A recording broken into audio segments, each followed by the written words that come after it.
Hi guys, good evening. Ah, Petsa de Peligro ngayon. Last week pa kami di ko masabi kung hirap or basta, parang ganun.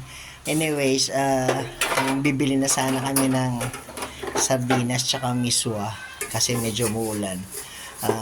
May tumawag sa atin na nagbigay sa atin ng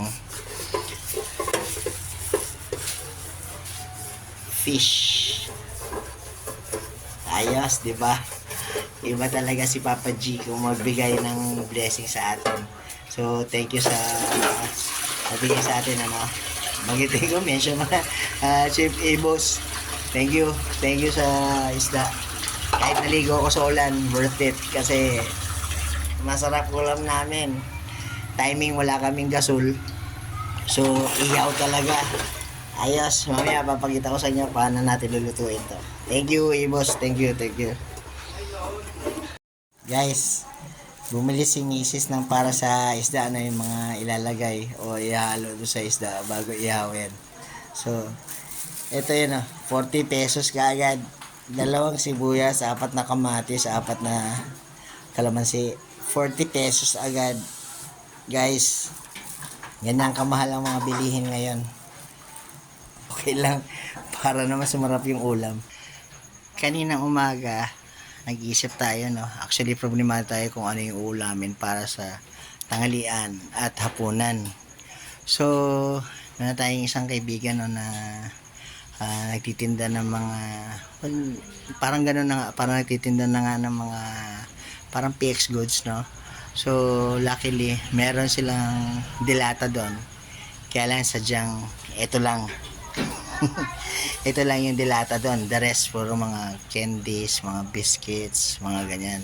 So nakiusap tayo kung pwede tayo makautang ng isang dilata, which is ito nga yun. Buti na lang pumayag, kaya salamat tayo kay ma'am na pumayag na magpautang sa atin ng dilata. Ngayon may isda na tayo galing naman to sa isa nating kaibigan na nagbalasakit kay Ibos. Yun na lang na muna ulamin natin ngayon.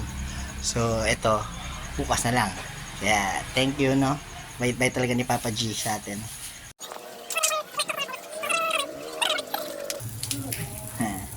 Hi, Baneng. Hi. Ayan, guys, Sarap-sarap naman.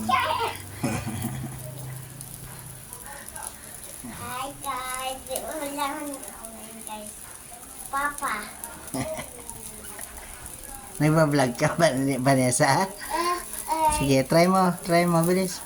Sabi mo kung ano yung ulam natin. Ang ulam namin isda. Record mo.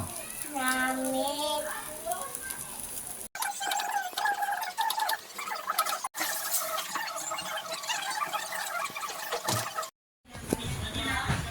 Guys, ito na yung inihaw na isda, Di ko alam kung luto na to, pero malapit-lapit na siguro. Mamaya titikman natin. Masarap to na may sasawa na toyo, kamatis, suka, na may sili, Testingin natin mamaya.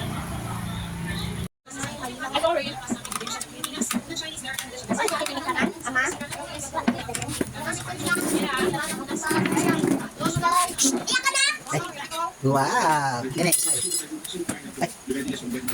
Masarap.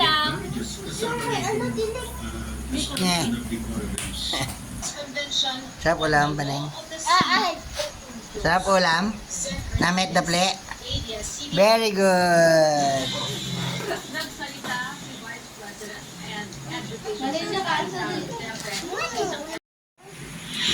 Bye-bye. Thank you sa ulam.